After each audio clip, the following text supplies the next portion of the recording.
kerjasama tim dinamis. Apakah pengertian tim dinamis? Tim dinamis adalah tim yang memiliki kinerja yang sangat tinggi. Tim yang dapat memanfaatkan segala energi yang ada dalam tim tersebut untuk menghasilkan sesuatu. Unsur-unsur tim dinamis.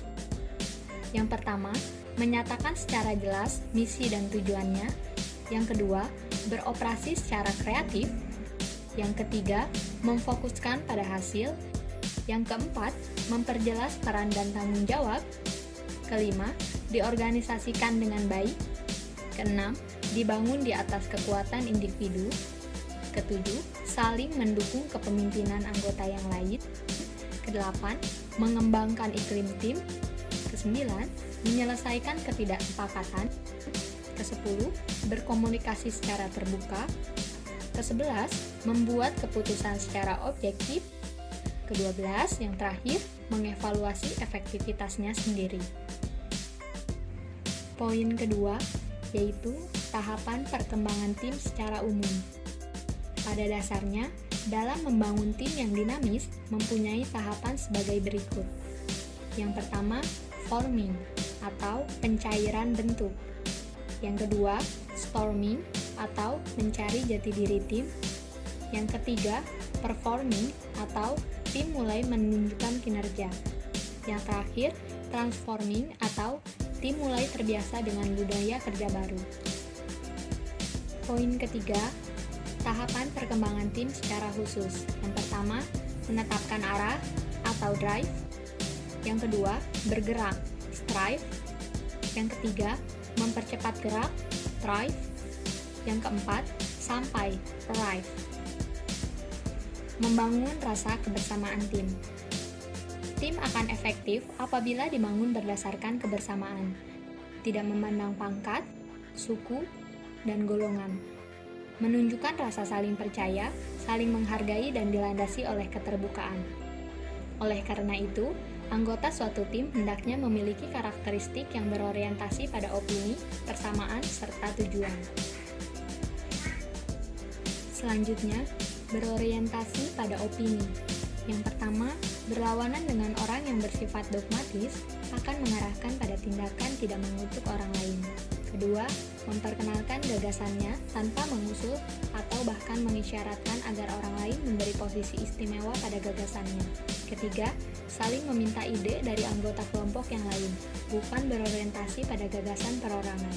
Terakhir, tidak hanya memfokuskan pada idenya sendiri, tetapi menginvestigasikan pendapat orang lain. Berorientasi pada persamaan. Yang pertama, anggota tim yang berorientasi pada persamaan melihat keragaman sebagai suatu keunggulan. Kedua, mengandalkan semua anggota. Ketiga, kepercayaan kepada tim akan meningkatkan produktivitas. Berorientasi pada tujuan. Yang pertama, tim yang terdiri dari anggota yang berorientasi pada tujuan, kecil kemungkinan akan timbul konflik di dalamnya yang disebabkan oleh keunikan masing-masing kelompok. Kedua, keseluruhan anggota tim berorientasi pada tujuan yang sama. Ketiga, anggota tim mengakui bahwa masing-masing anggota tim memiliki tujuan, dan kemungkinan tujuan tersebut bertentangan dengan tujuan tim. Keempat, keunikan anggota tim yang muncul segera dapat diatasi, tidak dibiarkan melahirkan masalah baru. Poin terakhir ada peran individu dalam tim. Yang pertama, driver. Mengembangkan gagasan, memberi arah, menemukan hal-hal baru. Kedua, planner. Menghitung kebutuhan tim, merencanakan strategi kerja, dan menyusun jadwal. Ketiga, enabler. Ahli memecahkan masalah, mengelola sarana atau sumber daya yang menyebarkan gagasan, dan melakukan negosiasi. Yang keempat, eksekutor, mau bekerja menghasilkan output, mengkoordinir dan memelihara tim. Yang terakhir, controller, membuat catatan, mengaudit dan mengevaluasi kemajuan tim. Contoh kasus pada PT Nusantara Cemerlang.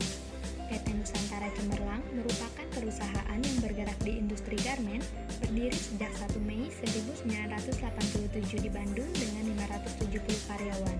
PT Nusantara Cemerlang mampu memproduksi pakaian jadi sekitar 60.000 sampai 70.000 piece per bulan. Produk utama PT Nusantara Cemerlang adalah celana formal yang diperuntukkan untuk pria, wanita, dan anak-anak. PT Nusantara Cemerlang mengekspor produknya ke beberapa benua di dunia. PT Nusantara Cemerlang mengirimkan barang-barang hasil produksinya dengan kontainer laut, dan berdasarkan permintaan, PT Nusantara Cemerlang juga mengirimkan barang melalui pesawat jika pelanggan lebih memilih pengiriman cepat. Perusahaan hanya bisa berkembang jika semua karyawan di dalamnya memiliki keinginan untuk membesarkan perusahaan dan menyisihkan kepentingan pribadi.